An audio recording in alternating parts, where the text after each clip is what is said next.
नमस्कार। Corona virus की vaccine बहुत जल्द भारत में आने वाली है, लेकिन वैक्सीन से जुड़ी जानकारियां हमारे पास पहले ही आ गई हैं। आइए साइंस कॉल लगाते हैं भारत की जानी मानी vaccine scientist doctor Gagandeep Kang को।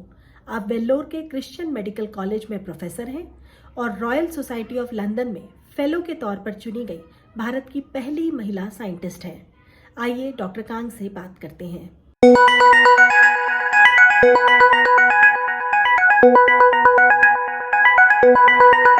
नमस्कार डॉक्टर कांग, बहुत बहुत स्वागत है आपका।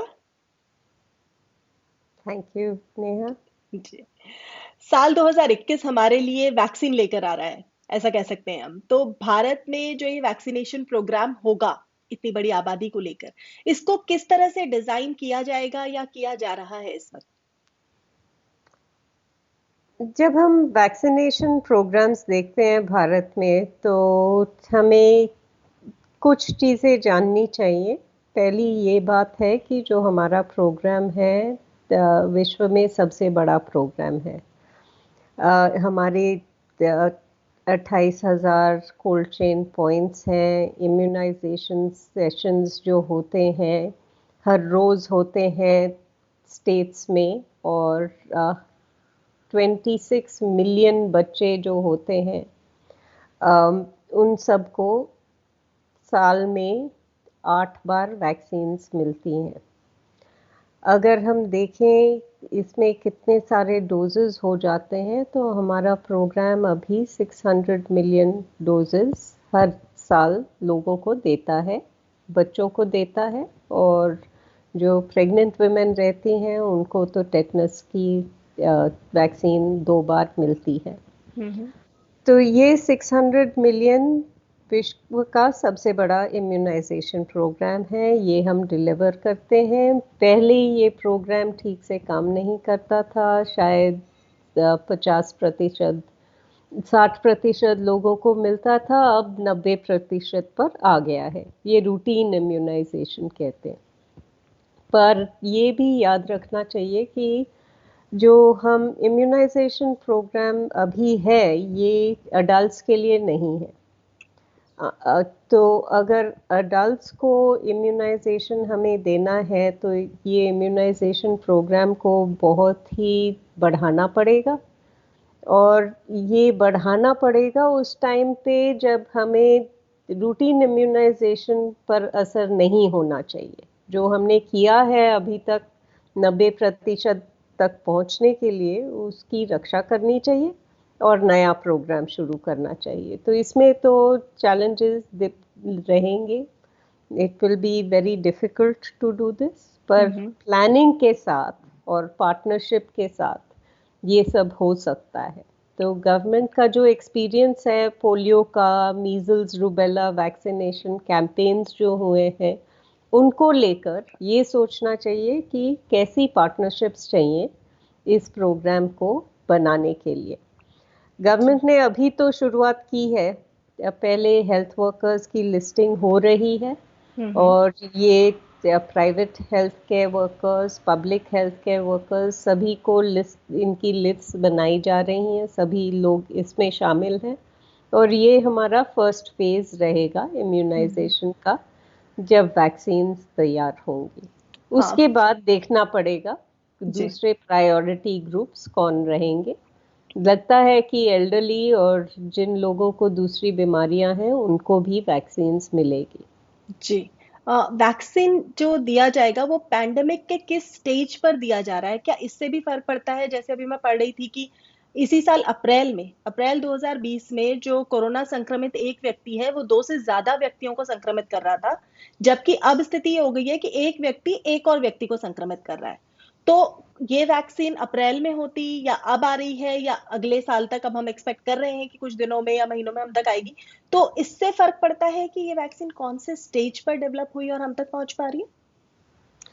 जब हम ये देखते हैं कि वायरस तो बदलता नहीं है, म्यूटेशंस होती हैं पर वायरस का बिहेवियर नहीं बदलता है। क्या ये बदलता है कि कितने लोगों को अगर इन वायरस आ जाए कितने लोग को इन्फेक्शन हो जाएगी। और जब हम देखते हैं कि R0 जो आप बात कर रहे हैं वो इफेक्टिव रिप्रोडक्टिव नंबर क्या हो गया है हम्म। और कैसे हो गया है। इसमें दो चीजें रहती हैं, एक तो हमारा अपना बिहेवियर रहता है। हम अगर फिजिकल डिस्टेंसिंग कर रहे हैं, मास्क पहन रहे हैं, तो आर आर रिप्रोडक्टिव नंबर कम हो जाता है।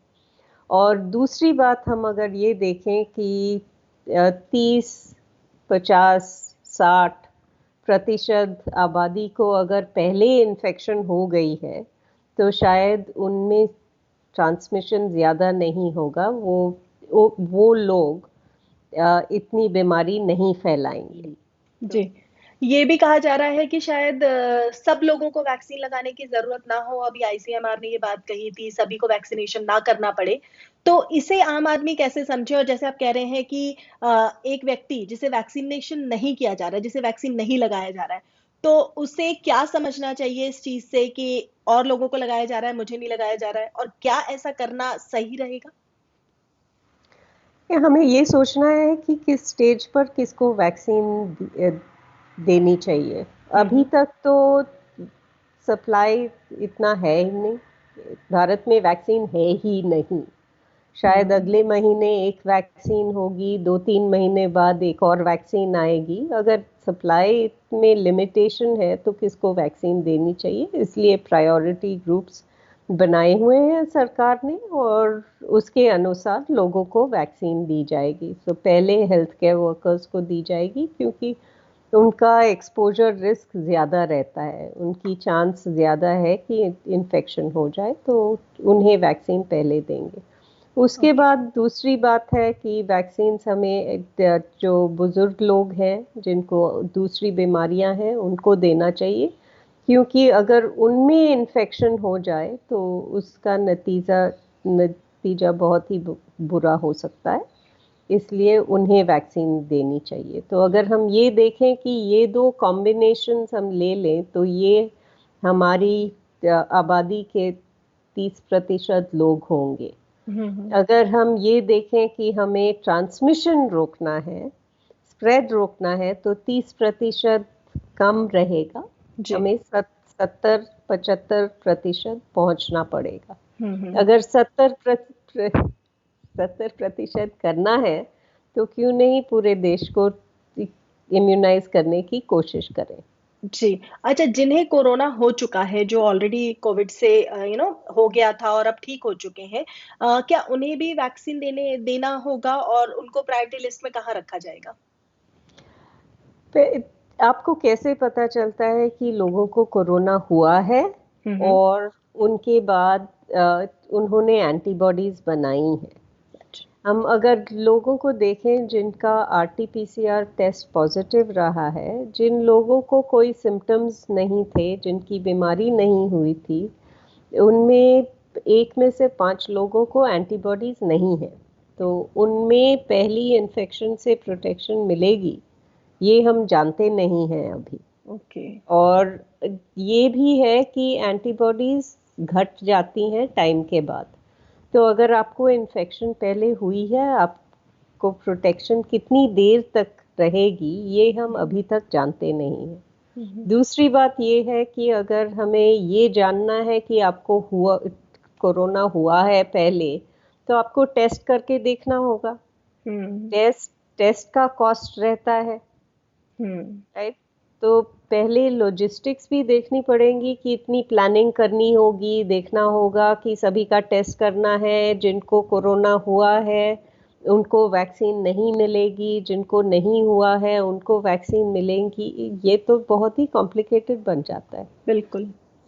और वैक्सीन्स अगर हम देखें, वैक्सीन्स हम क्यों बनाते हैं कि इसलिए बनाते हैं कि हमें एक प्रिडिक्टेबल रिस्पॉन्स चाहिए, हमें जानना होता है कि ये वैक्सीन काम कर रही है, तभी हम रिलीज करते हैं। तो अगर हमें पूरी आबादी को प्रोटेक्ट करना है तो वैक्सीन्स देना ही अच्छा रहेगा। इन्फेक्शन पे हमें नहीं रिलाई करना चाहिए। नहीं, लाइक बिल्कुल सही बात है। अभी आप कह रहे थे कि भारत में अभी फिलहाल तो वैक्सीन है ही नहीं, अभी आएंगी वैक्सीन एक एक करके। लेकिन भारत ने कुछ वैक्सीन सिक्योर भी की हैं, जैसा कहा जाता है कि अपने पास सुरक्षित कर ली हैं, एक पर्टिकुलर नंबर है। और भारत ने सबसे ज्यादा वैक्सीन अपने लिए सिक्योर की हैं। तो ये क्यों करना जरूरी है या कैसे किया जाता है, अगर आप ये समझाएं। तो जो नंबर्स हमें दिखते हैं मीडिया हम्म। में, रिपोर्ट्स में, वो कैसे ये नंबर कैलकुलेट हुए हैं मुझे तो पता नहीं है, क्योंकि अ, अगर आप वैक्सीन कंपनी से बात करें तो कंपनीज कहते हैं कि हम ऑर्डर्स के लिए इंतजार कर रहे हैं। तो अच्छा। ये ब्लॉक बुकिंग शायद हो गई है, पर किसने ये ब्लॉक बुकिंग की है, किस कंपनी के साथ, ये साफ पता नहीं है। हाँ, तो जैसे ये मैं हमें कहीं देख। पढ़ रही थी कि भारत ने कोरोना वैक्सीन की 160 या 170 करोड़ खुराक जो है वो हासिल कर ली है। अब हम्म। ये फैक्चुअली कितना सही है या कितना रेलेवेंट है, ये आप हमें बता सकती हैं क्लियरली। मैं ये इसकी डिटेल्स तो जानती नहीं हूँ, क्योंकि जी। ये सरकार जो नेगोशिएशंस करती है कंपनीज के साथ, वो सरकार ही जानेगी और कंपनीज जानेंगे।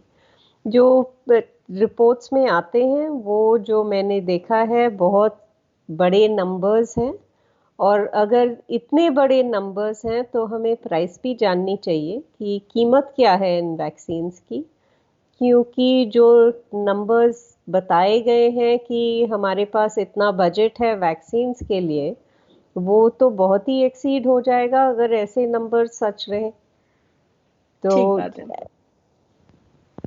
अच्छा, भारत में बहुत सारे वैक्सीन का ट्रायल चल रहा है, हम हर दिन सुन रहे हैं इसका थर्ड फेज चल रहा है, अभी इसका सेकंड फेज चल रहा है, इसने ये कर लिया, ये पास हो गया। इन सारे फेजेस का क्या मतलब है? एक आम आदमी कैसे समझे कि अगर कोई ट्रायल सेकंड फेज में है तो अभी क्या स्थिति है, कब तक वैक्सीन आएगा, या किसी वैक्सीन का थर्ड फेज का ट्रायल कंप्लीट हो गया है तो वो वैक्सीन कितनी नजदीक है हमारे और हमें कब तक मिलेगी। तो ये अलग अलग फेजेस का क्या मतलब होता है? जब हम वैक्सीन्स देखते हैं तो वैक्सीन्स को डिफरेंट अलग अलग स्टेज या फेज में चेक करते हैं, और हम्म। इसलिए करते हैं कि हर स्टेज पे हम ये ट्रायल को रोक सकते हैं। तो ओके। पहले जब हम वैक्सीन्स को लोगों में टेस्ट करेंगे, उसके पहले जानवरों में टेस्ट होती हैं। हाँ जी। तो उस टाइम जब ये एनिमल टेस्टिंग होती है, हम ये देखते हैं कि अगर हम वैक्सीन के बहुत बड़े डोजेस दें को कि असर क्या होता है। हम्म। अगर हम कॉन्फिडेंट रहते हैं कि कोई असर नहीं हुआ है, तब आगे ले सकते हैं। फेज वन में अगर वैक्सीन को लेते हैं तो पहले फेज वन में हम सेफ्टी देखते हैं कि कोई और प्रॉब्लम नहीं हो वैक्सीन के साथ। तो फेज वन में 10 से 100 लोगों को लिया जाता है, हेल्दी वॉलंटियर्स जिनको कोई और बीमारी नहीं हो, उनको वैक्सीन दी जाती है, और हम देखते हैं कि अगर इनको वैक्सीन दी है, इन पे क्या असर हुआ है। अगर इंजेक्शन दिया हुआ है, उस टीके के साथ अगर बुखार हो जाए, दर्द हो जाए, तो वो तो कॉमन रहते हैं, आम साइड इफेक्ट्स रहते हैं, सभी लोग जानते हैं। पर अगर कोई रेयर साइड इफेक्ट हो जाए, पैरालिसिस हो जाए, सीजर हो जाए, ओके। तब वो वैक्सीन ट्रायल आगे नहीं बढ़ेगी, और इसलिए छोटे नंबर में टेस्ट ट्राई किए करते जाते हैं। हैं।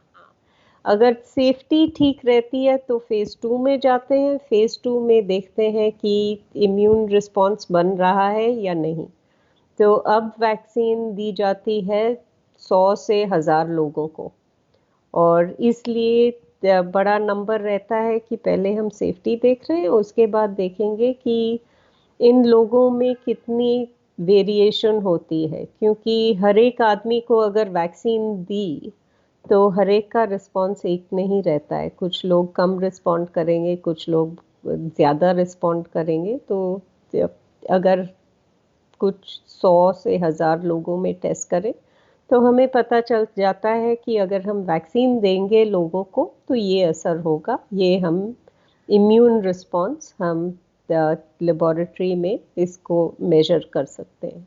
हम्म। तीसरा फेज होता है जब हम देखते हैं कि ये वैक्सीन ठीक से काम कर रही है या नहीं, ये सेफ है, ये इम्यून रिस्पॉन्स बना रही है, पर ये वैक्सीन बीमारी को रोक सकती है या नहीं।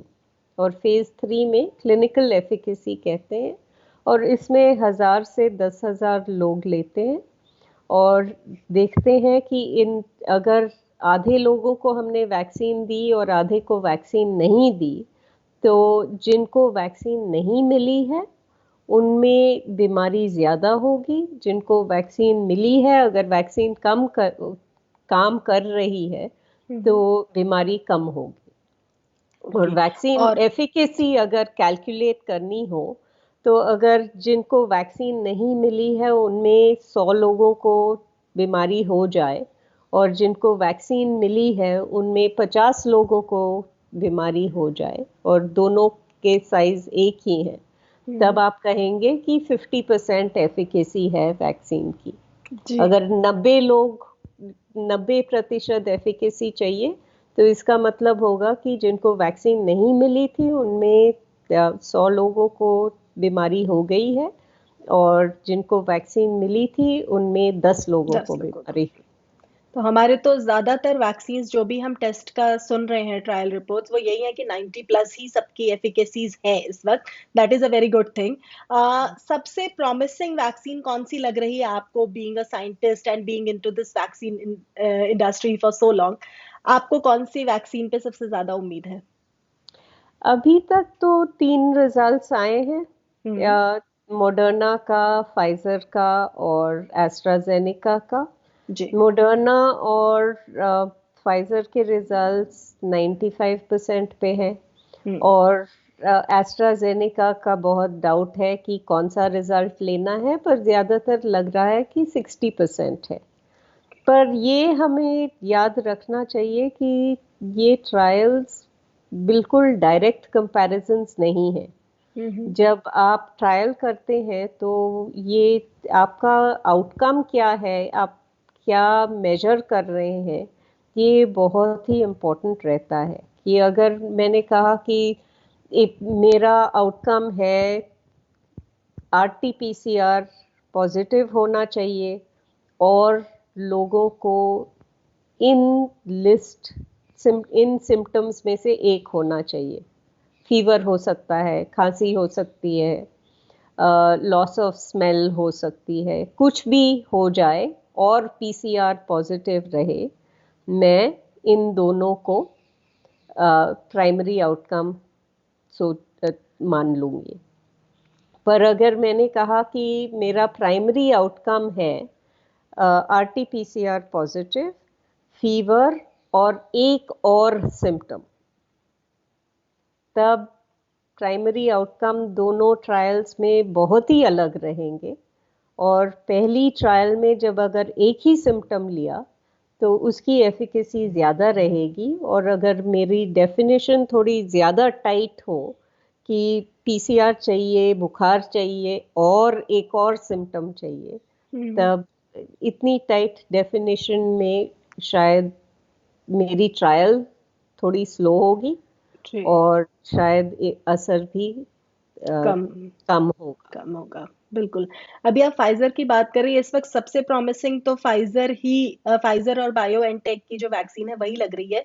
तो ये भारत के लिए अच्छी खबर है, क्या भारत को इससे फायदा होगा, हम वो वैक्सीन यूज कर पाएंगे? ये फाइजर की वैक्सीन जो है, अब ये जो बायोएनटेक कंपनी है, हम्म। ये एमआरएनए टेक्नोलॉजी से के साथ काम कर रहे थे क्योंकि उनको कैंसर के लिए ट्रीटमेंट चाहिए था। उसके बाद उन्होंने सोचा कि ये जो हम कैंसर के लिए कर रहे हैं ये हम इन्फेक्शियस डिजीज के लिए भी कर सकते हैं, इस टेक्नोलॉजी से वैक्सीन भी बन सकती है। तो तब उन्होंने वैक्सीन्स के साथ स्टार्ट किया था। तो जब आप सोचते हैं कि कैंसर के लिए दवाई बना रहे हैं तो ये सोचते हैं कि अस्पताल में ट्रीटमेंट होगी। ये कभी नहीं सोचते हैं कि कोई ग्राम में जाकर यहाँ पे ये ट्रीटमेंट देनी होगी। तो उन्होंने ये नहीं सोचा था कि स्टोरेज रिक्वायरमेंट्स बहुत ही इम्पोर्टेंट है। फाइजर की वैक्सीन -70 डिग्री सेल्सियस पर रखनी पड़ेगी।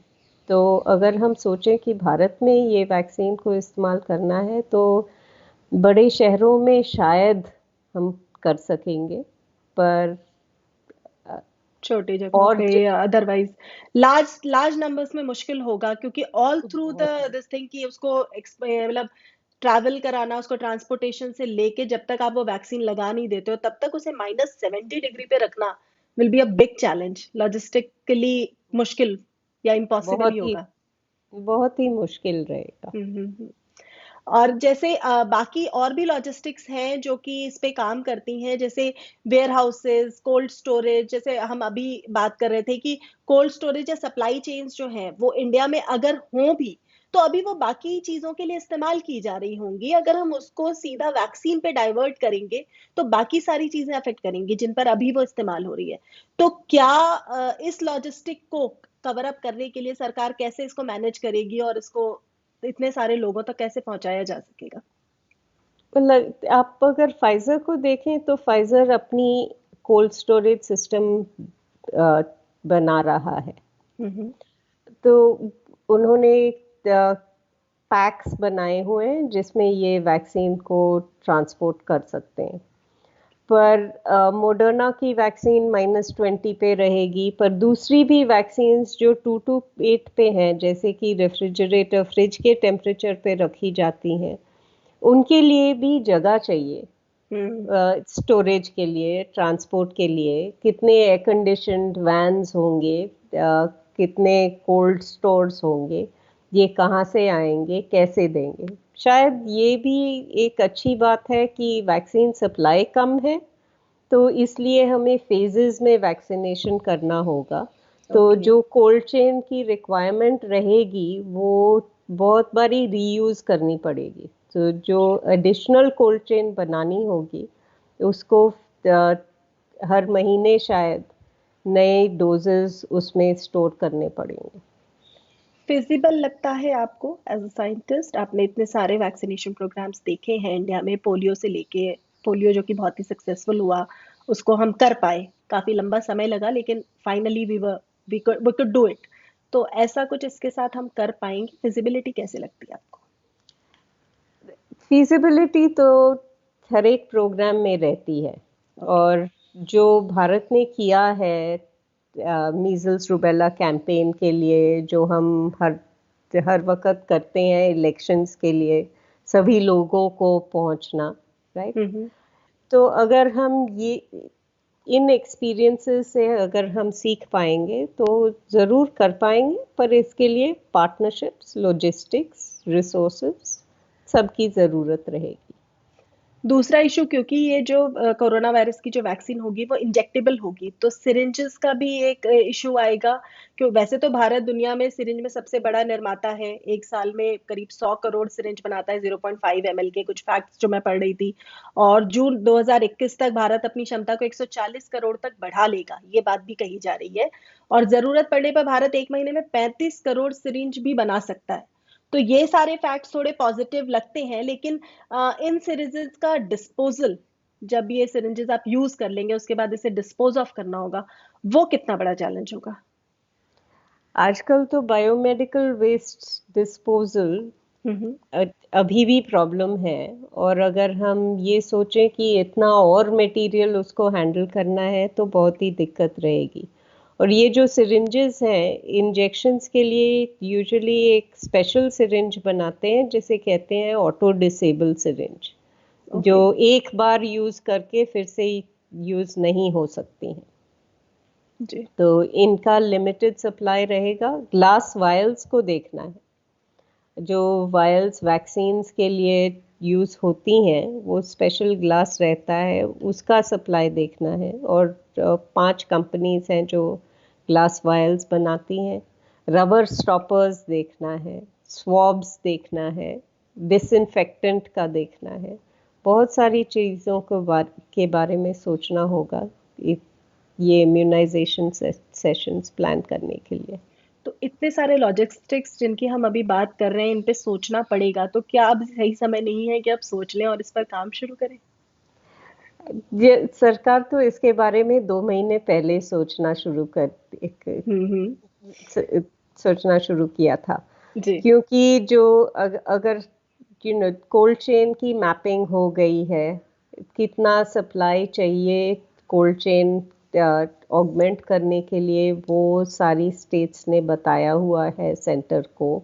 अभी तक वो प्रोसेस शुरू नहीं हुआ है कि कोल्ड चेन कैपेसिटी बढ़ाने के लिए, पर हमें पता भी नहीं है कि कौन सी वैक्सीन इस्तेमाल करेंगे। हम्म। लग रहा है कि जो वैक्सीन हम इस्तेमाल करेंगे वो सारी 2 to 8 स्टोरेज वाली होंगी। शायद कुछ सप्लाई होगा जो कोल्ड कोल्ड स्टोर या अल्ट्रा कोल्ड स्टोर की ज़रूरत भी जरूरत पड़ेगी। पड़ेगी। पर भारत अभी सबसे तक पहले अपनी बनाई वैक्सीन ही इस्तेमाल करेगा, ऐसी ही उम्मीद भा- करें। अब भारत को हमें ये सोचना चाहिए कि आजकल हमारे जो वैक्सीन मैन्युफैक्चरर्स हैं हमारे लिए वैक्सीन्स बनाते हैं, पर पूरे विश्व के लिए भी बनाते हैं।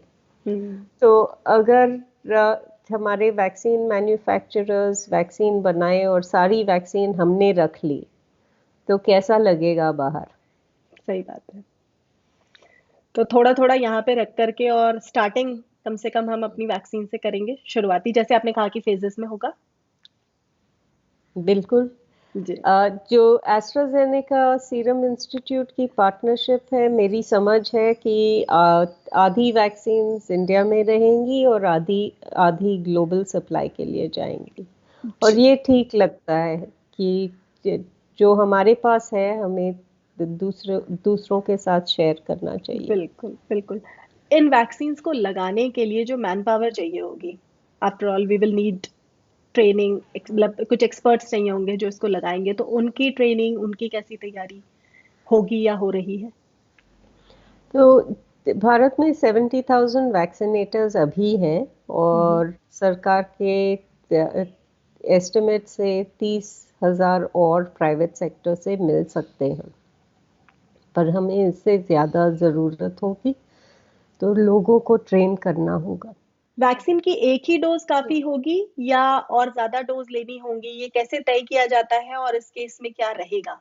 आपका अंदाजा क्या कहता है?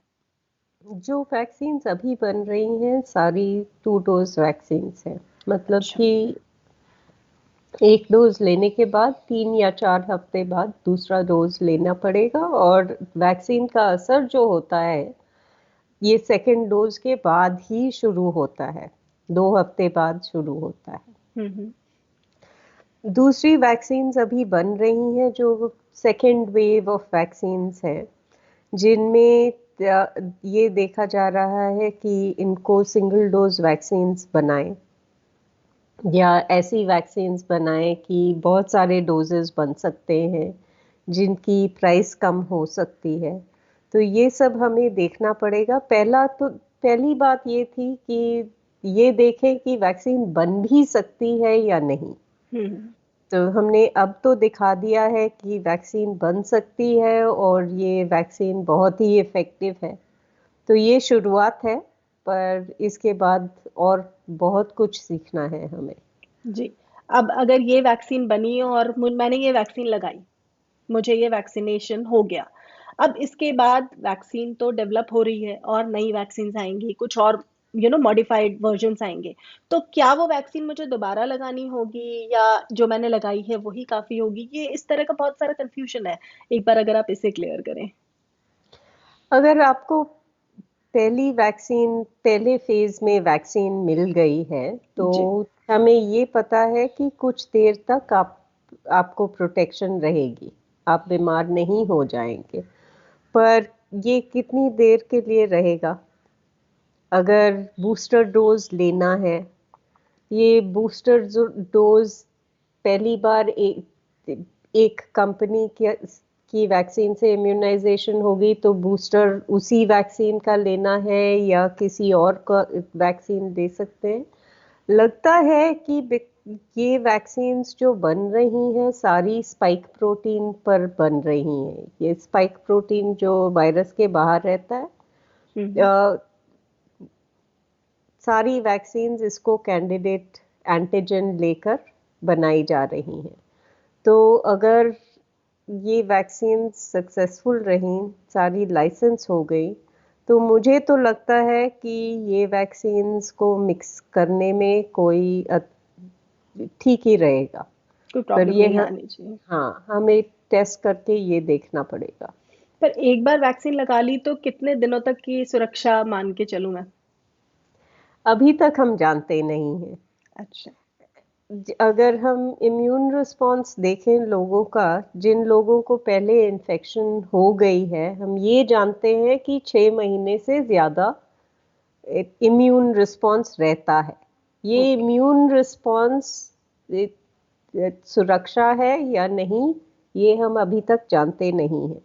इसके लिए हमें ये डिफाइन करना होगा कि कौन सा टेस्ट हम कर सकें जो हमें बताया कि अभी हम सुरक्षित हैं या नहीं है।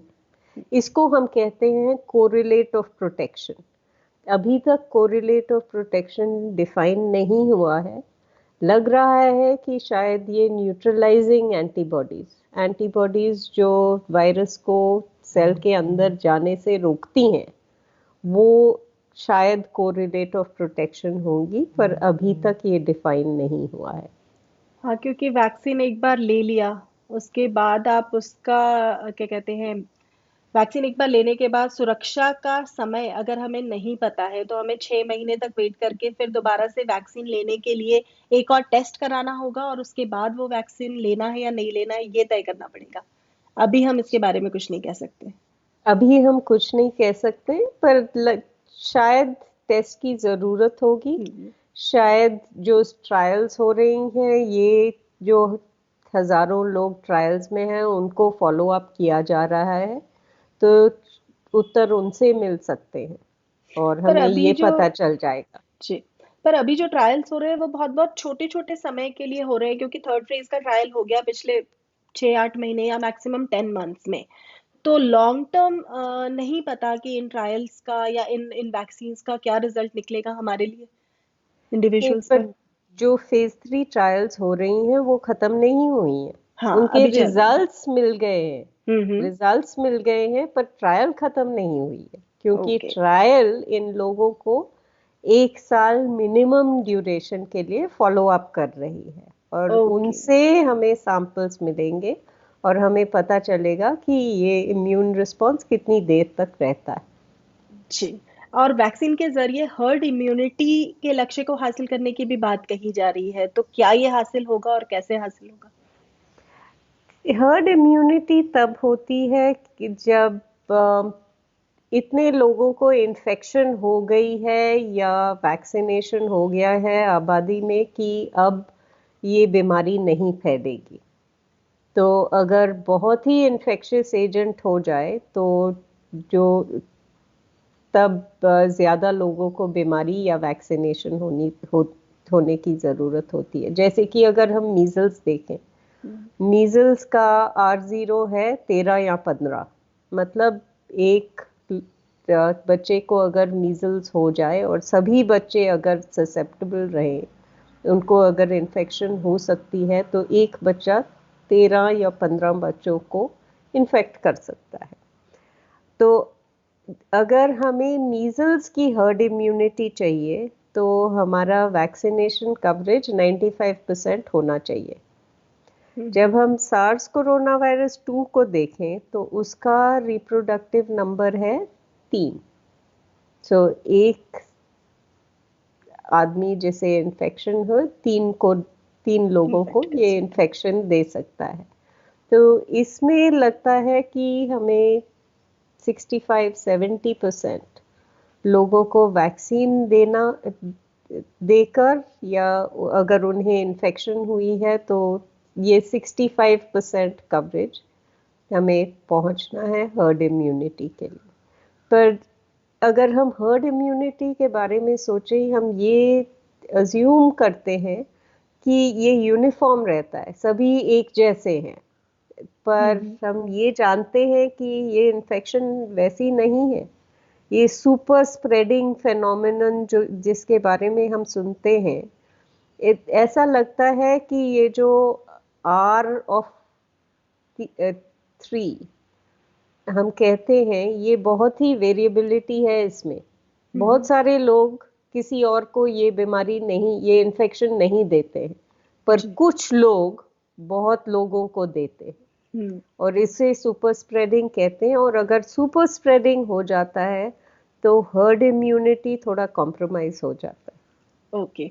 और आप जैसा कह रही हैं कि सुपर स्प्रेडिंग हो जाता है, ऐसे में कुछ वैक्सीन्स के इमरजेंसी अप्रूवल की भी बात हो रही है कि इमरजेंसी अप्रूवल दिया जाए वैक्सीन्स को। उनमें से Covishield is one of them, जो ऑक्सफोर्ड यूनिवर्सिटी और एस्ट्राजेनेका की वैक्सीन है।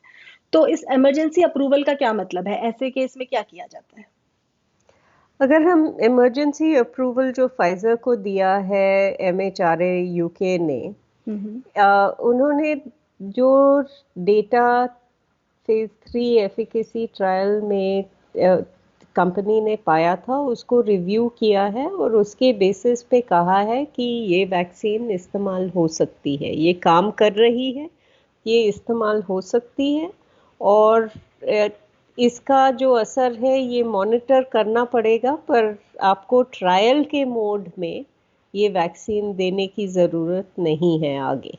क्योंकि अगर हम ट्रायल करते हैं तो ट्रायल में कुछ लोगों को वैक्सीन मिलती है, कुछ लोगों को नहीं मिलती है, हम्म। या कंपैरेटर वैक्सीन अलग, कोई अलग वैक्सीन दी जाती है। जब ईयूए मिल जाता है, इमरजेंसी यूज ऑथराइजेशन मिल जाता है, तो कंट्रोल ग्रुप की ज़रूरत नहीं रहती है। जितने लोग हैं उनको वैक्सीन दी जाती है और उनमें अगर बीमारी हो जाती है तो उसकी मॉनिटरिंग होती है।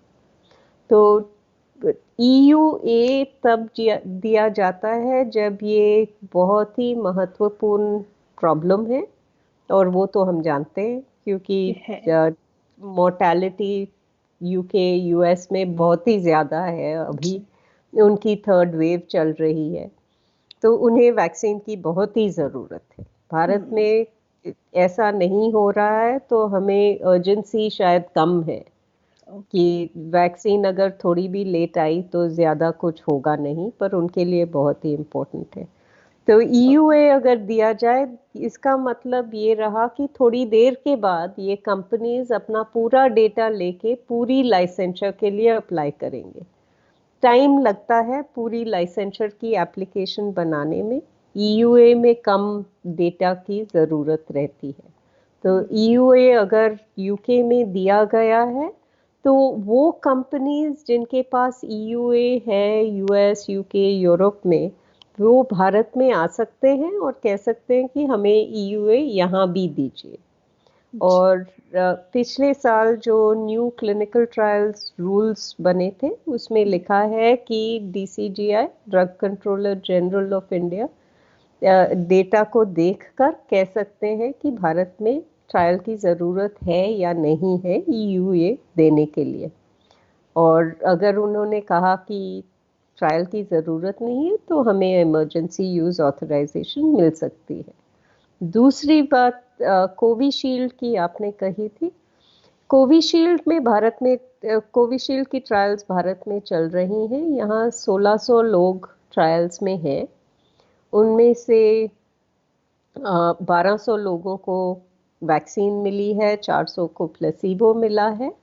और इनमें हम सेफ्टी और इम्यूनोजेनिसिटी देख रहे हैं।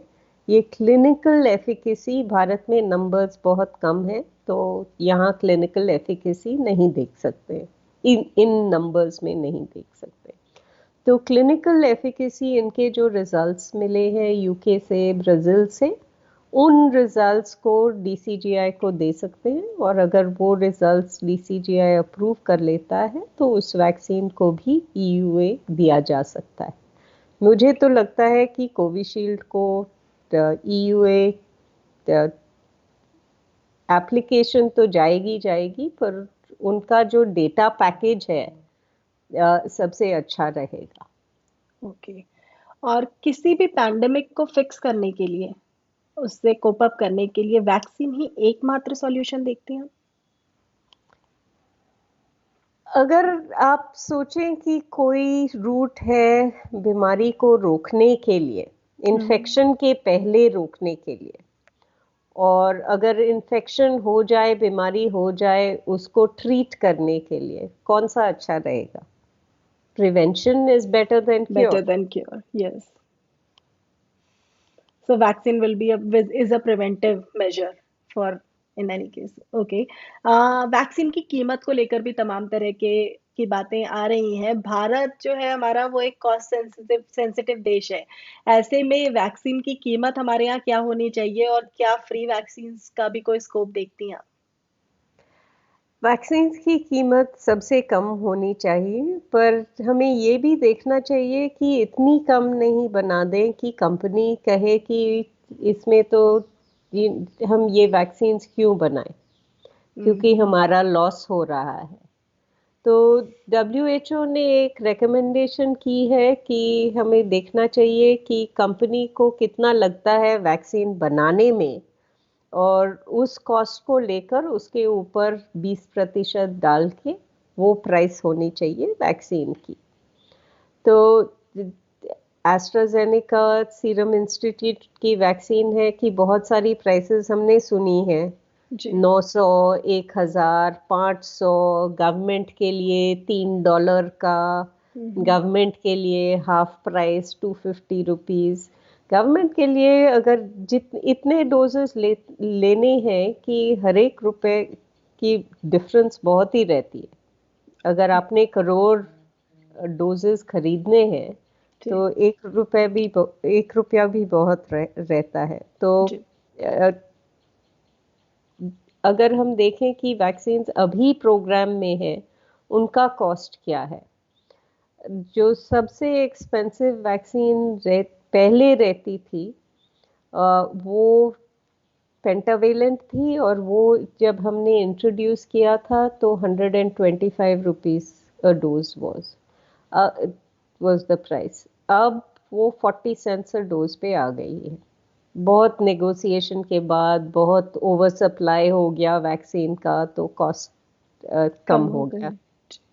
अगर आप देखें कि कंट्री वाइड जो वैक्सीन दी जा रही है, जो सबसे ज़्यादा एक्सपेंस है, वो रोटा वायरस वैक्सीन है, और वो ₹50 की करीब एक डोज मिलता है। अब हम सोच रहे हैं कि 225 ₹250 अ डोज एस्ट्राजेनेका की वैक्सीन मिलेगी, तो वो संसार में सबसे चीप वैक्सीन होगी। होगी। क्योंकि जो हम फाइजर और मॉडर्ना से सुन रहे हैं वो तो $20, $37 अ डोज कह रहे हैं। जी। और तो भारत जैसे देश के लिए बहुत मुश्किल है 900 1000 रुपए की एक डोज की वैक्सीन हर कोई अफोर्ड कर पाए। बिल्कुल। वैक्सीन को लेकर आखिर मैं आपसे समझना चाहूंगी, काफी सारा फेक न्यूज भी शुरू हो जाएगा, कॉन्स्पिरेसी थ्योरीज आ जाएंगी, तो उनके लिए भी कोई वैक्सीन होनी चाहिए जिससे कि हम बच सके इस तरह की फेक न्यूज और इन चीजों से। वेल, आप लोग ही फेक न्यूज की वैक्सीन है, हम्म। क्योंकि communication is the key. Yes. और अ, जो सही साइंस है, सही मैसेज है, उसको फैलाना हम सब की रिस्पॉन्सिबिलिटी रहती है, मजबूरी रहती है। तो हमें यही करना चाहिए कि जब भी फेक न्यूज़ एनकाउंटर करते हैं तो एक्सप्लेन करना चाहिए लोगों को कि क्यों ये सही नहीं है।